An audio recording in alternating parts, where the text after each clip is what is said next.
अखिल भारतीय मराठी नाट्य परिषद मुलुंड शाखेचा 11वा वर्धापन दिन सोहळा पार पडला। या सोहळ्यामध्ये गेली अनेक वर्ष रंगभूमीवर उल्लेखनीय कार्य करणाऱ्या ज्येष्ठ नाटककारांना कमल शेंडगे रंगकर्मी पुरस्काराने गौरवण्यात आलं। यावर्षी हा पुरस्कार अभिनेते, दिग्दर्शक आणि निर्माते महेश मांजरेकर यांना देण्यात आला।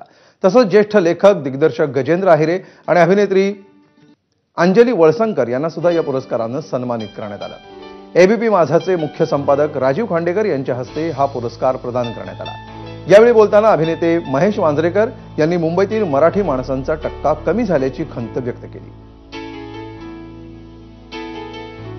थोडं जे मराठी पण जे टिकलंय ना, हल्ली मुंबईत फार मराठी नाहीये। एक आमचं शिवाजी पार्क होतं, तेही हळूहळू मराठी पण जाते, पण जे काही टिकलंय ते हल्ली ठाणे, मुलुंड आणि पुणे इथेच टिकलेलं आहे।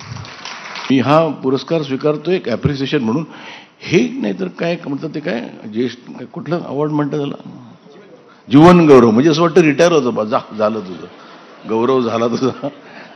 त्यामुळे पण एक बर्डन मी हे माझ्यासाठी अजून बर्डन म्हणतो की मी ते घेऊन की I am answerable to you पुढच्या वेळेला देवा, की मी काहीतरी करायला हवं अजूनही। तुम्ही जो मला मान दिलात त्याचा मला मान ठेवून काहीतरी करायला हवं। आपल्याकडे आता महाराष्ट्रामध्ये 3 लोकांच्याकडे लक्ष ते वेधून घेतात। एक महेश मांजरेकर, दुसरे राज ठाकरे आणि तिसरे छगन भुजबळ त्यांच्या गळ्यातल्या मफलरच्या। हिंदी सिनेसृष्टीमध्ये किंवा मुंबईमध्ये व्ही शांतारामांना जे स्थान होतं ते त्यांच्यानंतर त्या अर्थानं जर कुठल्या मराठी दिग्दर्शकाला मिळवता आलं, त्यांनी जर मिळवलं असेल तर ते महेश मांजरेकरच आहे।